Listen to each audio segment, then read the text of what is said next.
So, 1 Corinthians 12 through 15, you can follow along. So I'm just going to go ahead and read through it, and then we'll talk about it afterwards. For just as the body is one and has many parts, and also the parts of that body, though many, are one body, so also is Christ. For we were all baptized by one Spirit into one body, whether Jews or Greeks, whether slaves or free, and we were all given one Spirit to drink. Indeed, the body is not one part, but many. If the foot should say, because I'm not a hand, I don't belong to the body, it is not for that reason any less a part of the body.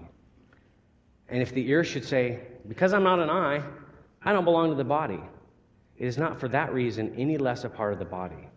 If the whole body were an eye, where would the hearing be? If the whole body were an ear, where would the sense of smell be? But as it is, God has arranged each one of the parts in the body just as he wanted. And if they were all the same part, where would the body be? As it is, there are many parts, but one body. The eye cannot say to the hand, I don't need you. Or again, the head can't say to the feet, I don't need you. On the contrary, those parts of the body that are weaker are indispensable. And those parts of the body that we consider less honorable, we clothe these with greater honor, and our unrespectable parts are treated with greater respect, which our respectable parts do not need. Instead, God has put the body together, giving greater honor to the less honorable, so that there would be no division in the body, but that the members would have the same concern for each other. So if one member suffers, all the members suffer with it. If one member is honored, all the members rejoice with it. Now you are the body of Christ and individual members of it. And God has appointed these in the church, first apostles, second prophets, third teachers, next miracles, then gifts of healing, helping, administration, and various kinds of tongues. So let's think about that.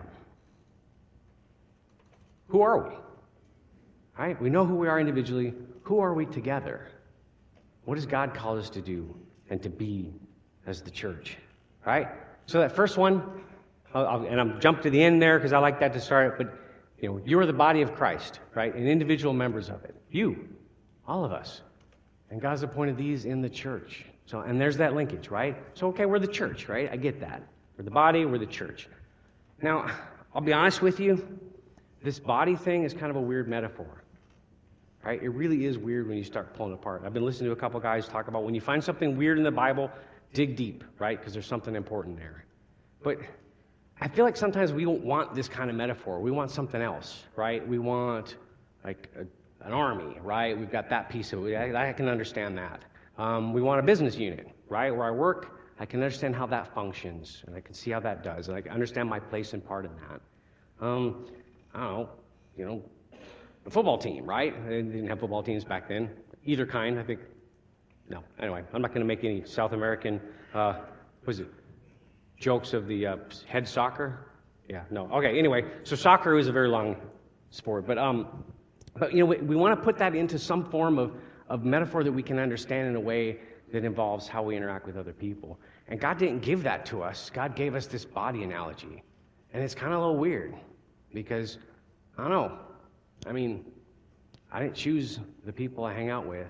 And at the same time, I don't know, it's an intimate relationship that we understand because we have bodies, we know how they work. I just don't always understand how that kind of thing gets put together in practice. So that's kind of what I was digging through here. Because we really rather have something like church, right? You see church in the Bible, right?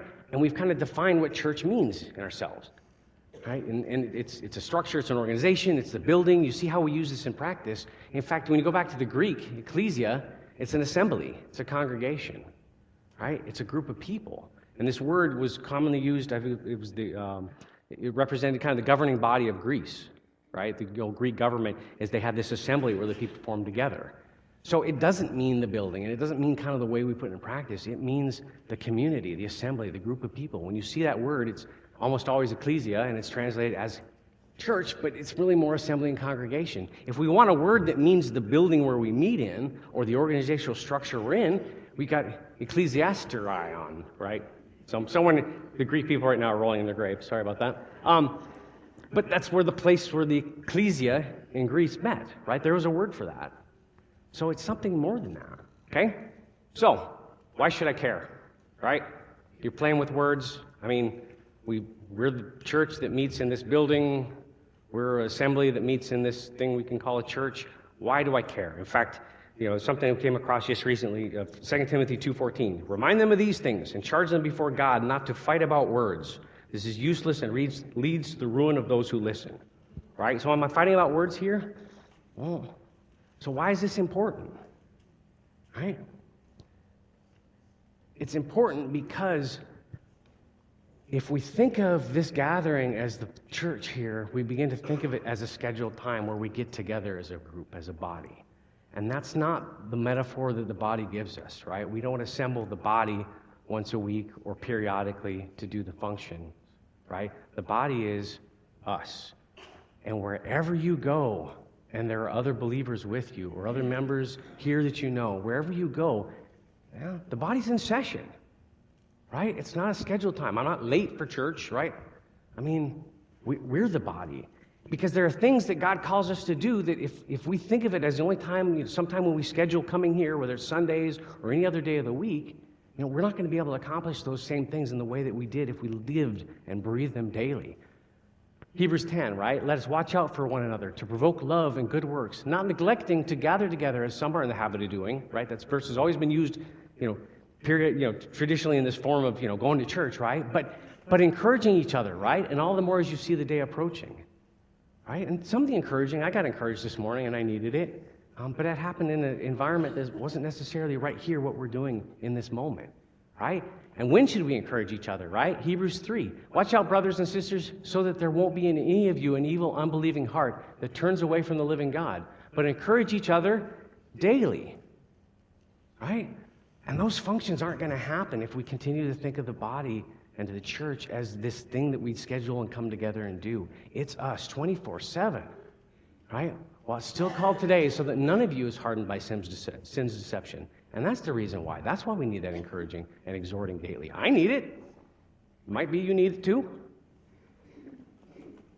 But I don't know, if we infused every moment of our life whenever we were in the car with other believers, and I'm not saying we should do this with extra programs and extra meetings, other things like that. What I'm saying is you already do things where you spend time with other believers. And if you infused every moment with that time as a function of the body, that the body's in session, I don't know, I think we'd be living a lot different.